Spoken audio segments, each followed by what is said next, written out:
स्वागत है आपका हमारे चैनल पर। यहाँ हर वीडियो एक नई कहानी, एक नया अनुभव लेकर आता है। जुड़िए हमसे और साझा करें इस सफर को, जहाँ हर क्लिक एक नया परिचय होता है।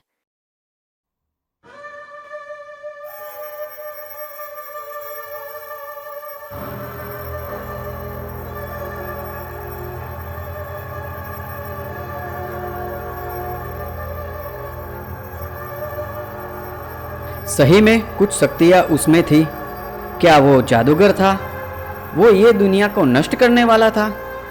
ये एक ऐसे काले जादू की कहानी है जिसने पूरे परिवार को बर्बाद कर दिया, और रियल लाइफ में भी न जाने कितने परिवार की जिंदगी दांव पे लगी है।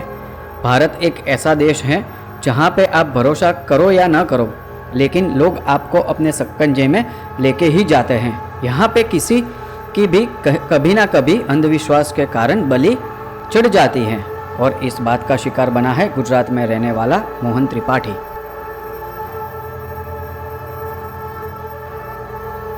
उसका बीमार पुत्र ठीक होता ही नहीं था, और परिवार वालों को ऐसा लगता था कि उनके बेटे के ऊपर कोई काली शक्तियाँ घूम रही हैं।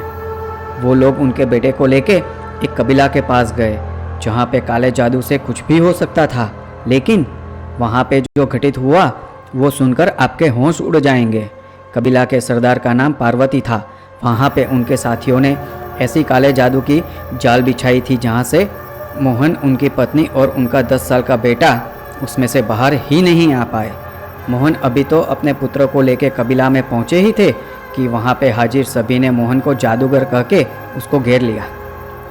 उसका कहना ये था कि मोहन एक बहुत बड़ा जादूगर है और उसकी मृत्यु ये संसार के लिए बहुत ही आवश्यक है।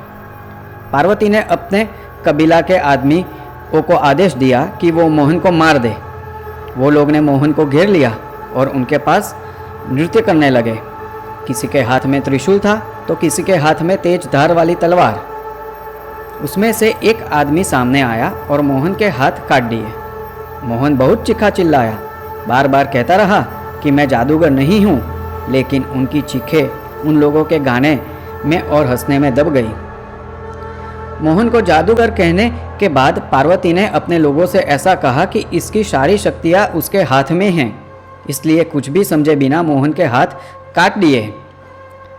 उसके बाद मोहन कभी भी किसी के पर हावी न हो, उसकी सारी शक्तियाँ भस्म हो जाए, इसलिए वो पापियों ने मोहन को जिंदा जला दिया, और देखते ही देखते मोहन का शरीर राख में मिल गया। ये सारा खतरनाक दृश्य मोहन के 10 साल का बेटा और उसकी पत्नी के सामने हुआ था। वो दोनों मदद के लिए चीखे चिल्लाए, लेकिन उन्होंने उनकी एक बात भी नहीं सुनी थी। ये सारी घटना को अंजाम देने के बाद उन्होंने मोहन की पत्नी और बेटे को जाने की अनुमति दे दी, और उन्होंने एक चेतावनी दी कि अगर इसके बारे में किसी को भी कुछ भी कहेंगे तो उसका अंजाम बहुत ही बुरा होगा।